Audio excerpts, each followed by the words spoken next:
So have you had this experience? You had pain at the computer.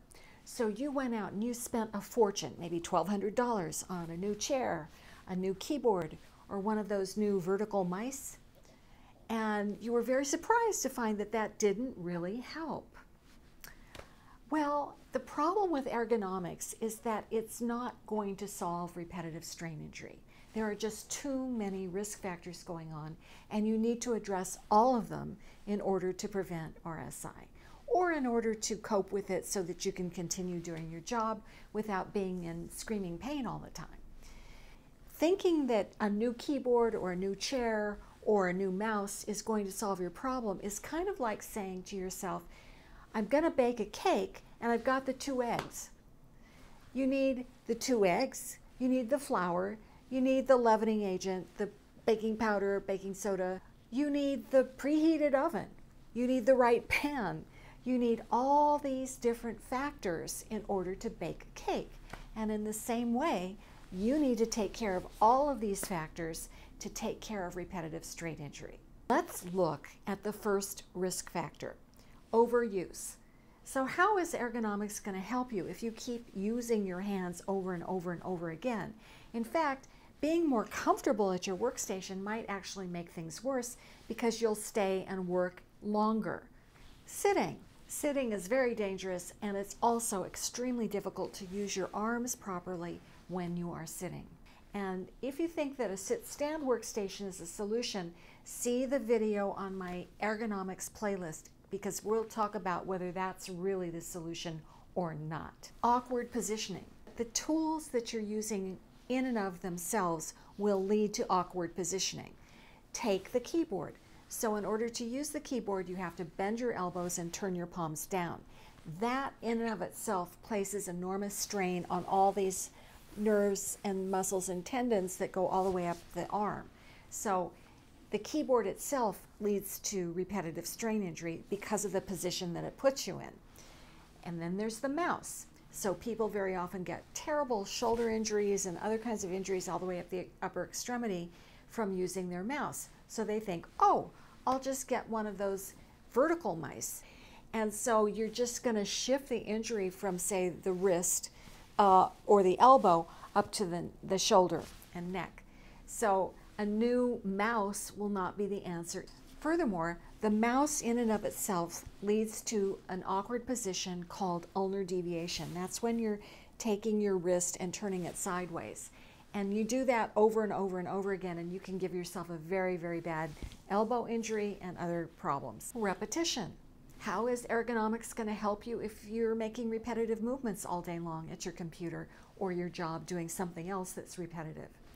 So repetition in and of itself is a risk factor that can't be solved through ergonomics. You have to stop doing the repetitive activity in order to protect yourself from repetitive strain injury. Speed. So the old-fashioned typists used to pride themselves on how fast they could type, and very often they would get hired on the basis of the speed of their typing because they would be more productive. But speed is a risk factor for repetitive strain injury. You're increasing the other risk factors we just talked about. Sitting, making repetitive movements in awkward positionings because you are going fast. So now you're doing all of it, but faster. Poor posture. So if you really want to be happy for the rest of your life, sit up straight, maintain good posture in whatever activity that you're doing. It will prevent so many problems, because if you're not in good posture, the muscles get out of whack and out of balance. They get weaker on the weak side and too tight and strong on the other side, and that throws the bones out of alignment and also the nerves. So really, you need to maintain good posture, particularly of your head. That means don't look down at your cell phone, because that will lead to problems from the nerves that emanate from the neck, go all the way down the arm. So you need to hold your head in perfect posture when you are on your cell phone or sitting at your computer. You can practice good posture by sitting with a book on your head. It's really great because it teaches you when you're looking down, the book will fall off. You can also practice this using a yoga block so that if it lands on your toes, it's not going to hurt you. Poor physical fitness. So many people don't consider themselves athletes, but you really need to train like an athlete in order to work at a computer safely or do other repetitive work safely. Athletes take breaks, they work the muscles in balance, they have coaches who are going to say, you take your break, don't come back until you're really healed. They do all of these things that are helpful when you're dealing with an injury. But our jobs are set up very often so that you're supposed to fulfill a quota, you're on deadline for something, so people blow through their breaks and don't do the necessary things such as daily exercise program in order to keep themselves in top condition to use a computer or do that repetitive motion safely. I don't know anybody who gets coaching in how to use a computer or how to use their hands when they're using a cell phone. I do it on my channel, but most people have no idea what they're doing that's causing the injury. We need to have good technique in the schools so that people can protect themselves from repetitive strain injury. Lack of regular breaks. As I said before, with athletic activity, you take breaks. You don't just keep going. You work various muscle groups on every other day so you don't strain them. So we need to incorporate these kinds of principles into prevention programs, and ergonomics does not cover that. They might say take a break, but how practical is that if your boss is breathing down your neck or you yourself are just wanting to get this project off your plate? So there could be many reasons why you don't take those breaks, but they're very important. So take your breaks. The lack of appropriate exercise.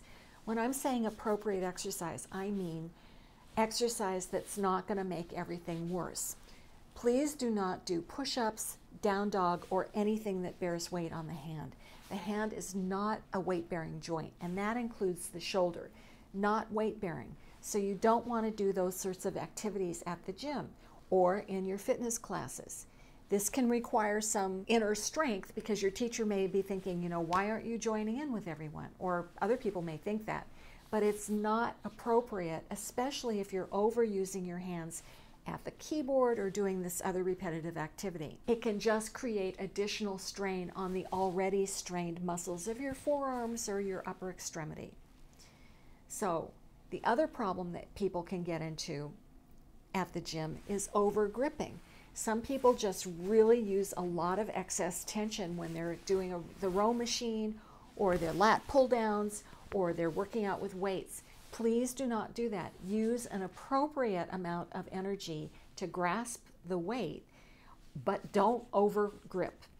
I mean, people do all kinds of things. They're gripping on their steering wheel, and that can further strain the upper extremities. So please don't do that. Better yet, don't use handheld weights. You really need to look at how you're using your hands in everything that you do.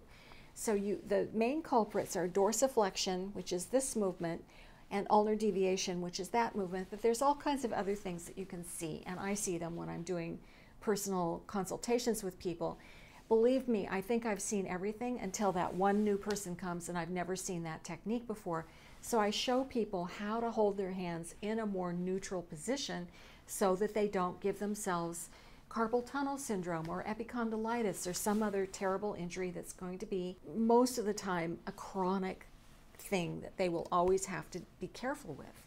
It's very easy to relapse when you have repetitive strain injury, and you can set yourself back in recovery, and nobody wants to do that. Dangerous tool design. We've talked about the awkward positioning, but why does this happen? A lot of the times it's not your fault. It's because the tools that you're required to use are inherently dangerous because they were never designed by someone who really understood how the upper extremity is meant to work. We're not meant to be pronating all day. That's very hard on the upper extremity, around the elbow and the forearms. And cell phones are not shaped for the human hand. Many people are getting thumb injuries either in the wad of the thumb, which is right here, or along this side of the thumb from holding their cell phones, texting on their cell phones, looking down at their cell phones to give you a terrible neck problem.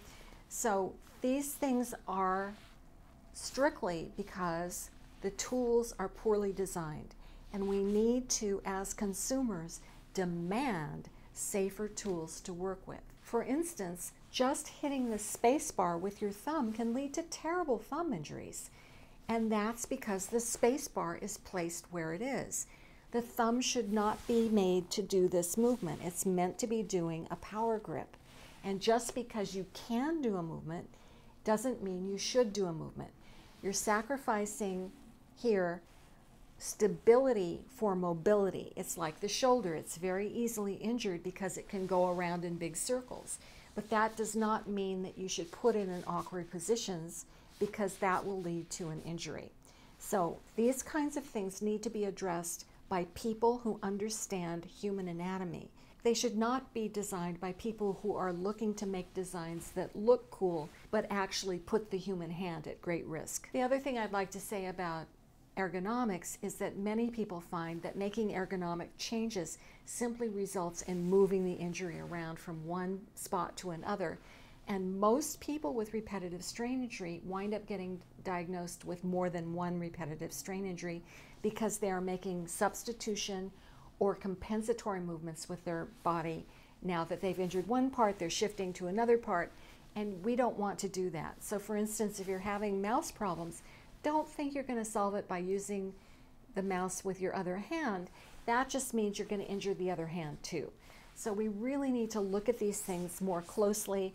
Ignore all the marketing that you see about ergonomics, because it really doesn't help unless you address all of these problems. Now, am I saying that ergonomics is not useful?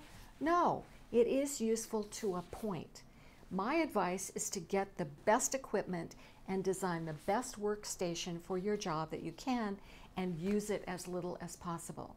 The body isn't designed to sit. The body isn't designed to be making small hand movements all day long.